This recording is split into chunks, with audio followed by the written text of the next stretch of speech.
안녕하세요. 법장TV 법장입니다. 제 채널을 통해서 구독자분들이 궁금해 하시고 문의를 주시는 부동산 사안에 대해서 많은 내용을 소개해 드리려고 하고 있습니다. 그동안은 지역주택조합, 재개발, 재건축에 관한 내용을 많이 올려드렸는데요. 최근에 정부에서 발표했던 부동산 대책에 대해서 설명하는 영상을 좀 많이 올려달라는 요청이 많으셔서 본 영상을 제작하게 되었습니다. 오늘은 2020년 3월 9일날 보도자료, 국토교통부에서 배포했던 보도자료를 중심으로 최근 부동산 거래 시에 자금 조달 계획서를 제출해야 된다는 점에 대해서 소개해 드리고자 합니다.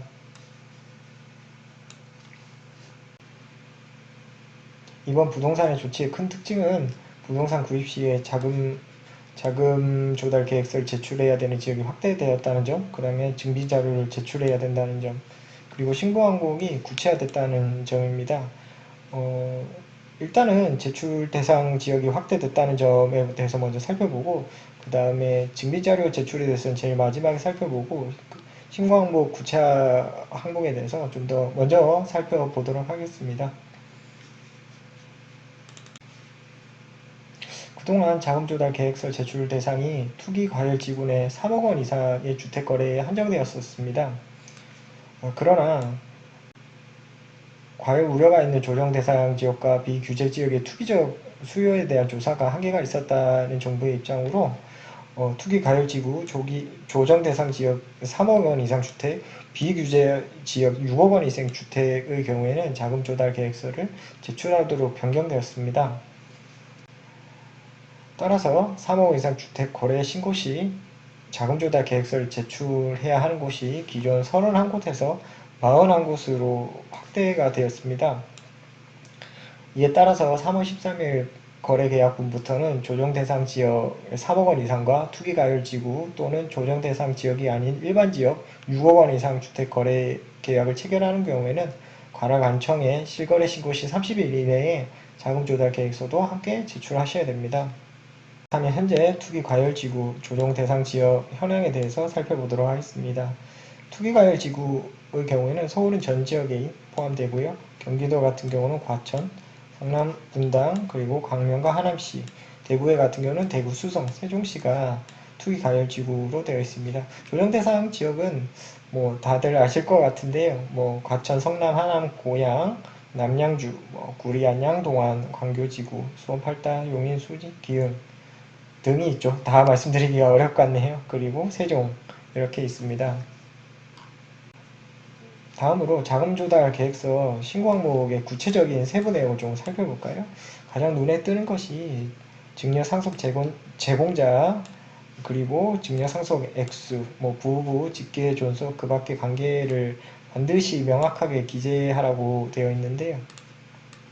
이것은 증여나 상속에 의해서 자금을 확보하는 경우에 증여세 또는 상속세가 제대로 납부되었다는 점을 확인하기 위한 것입니다.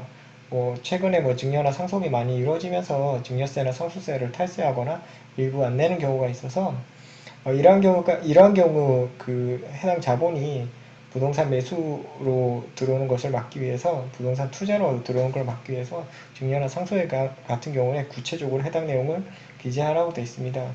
그 밖에 조금 보셔야 되는 거예요. 차입금 제공자 관계 추가 부분이 있어요. 누구한테 차입을 했냐라는 문제인데, 이것도 차입을 했을 때 만약에 부부나 직계 좀비속의 관계에서 자본을 차입했음에도 불구하고 이자 등이 없다면 사실상 그 해당 부분은 증여로 판단할 여지가 있습니다. 따라서 자본을 부부나 직계 존속으로 차입했다고 하더라도 쉽게 부동산을 투자하는데 어렵게 됩니다.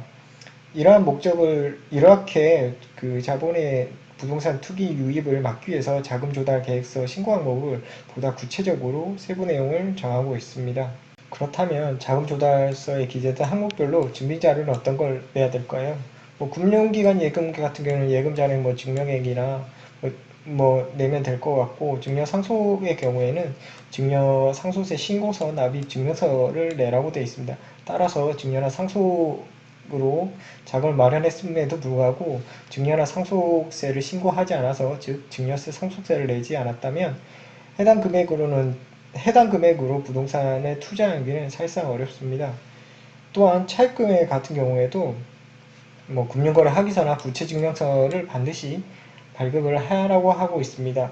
또한 그 밖에 차입금 같은 경우에 금전 차입을 증명할 수 있는 서류 등, 즉 차용증이나 기타 뭐 공정증서를 요구하고 있는데, 특히 뭐 아버님이나 뭐 어머님 등 직계 좀비속으로부터 금전을 차용했다거나 부부간의 금전 차입의 경우에 해당 그 차용증이나 공정증서의 증빙서류가 필요하고, 경우에 따라서는 증여세가 부과될 수 있기 때문에 부동산 투자에는 자금 유입이 위축될 수밖에 없습니다. 앞으로는 앞에서 살펴보았듯이 세부 내역을 기재하지 않으면 서울에서는 9억을 초과하는 부동산을 매수하기가 어렵습니다. 세부 내역을 자세히 살펴보면 부동산 매수 자금을 마련하게 된 경우 구체적인 경우를 기재해야 되기 때문에 다른 사람 명의, 예를 들어 자녀 명의로 부동산을 산다는 등의 방법이 사실상 어렵게 되었습니다. 만약 자녀 명의로 부동산을 매수하였는데 자녀가 실질적인 소득이 9억 원을 초과하는 부동산을 매수하기 어렵다고 판단되면 나머지 금액은 증여세가 부과될 여지가 있기 때문입니다. 따라서 서울 지역에서의 9억 원을 초과하는 부동산을 매매는 매우 위축될 수밖에 없습니다. 최근 양도세 증가로 인해서 매매보다는 자녀에게 증여하는 경우가 많았고, 증여세를 회피하기 위해서 자녀 명의로 부동산을 직접 매수하는 방법을 사용했는데, 이러한 방법을 막기 위한 대책으로 보입니다. 한동안은 계속해서 정부의 부동산 정책, 그리고 코로나 바이러스 확산 등으로 인해서 서울에서의 부동산 투자는 쉽지 않아 보입니다. 최근 강남 모 아파트의 경우에는 5억가량의 저렴한 급매물이 나왔는데도 잘 팔리지 않는다는 이야기가 돌 정도입니다. 앞으로 정부의 부동산 정책에 관한 많은 소식 전해드리겠습니다. 구독과 좋아요 꼭 부탁드리겠습니다. 법장이TV 법장이었습니다. 감사합니다.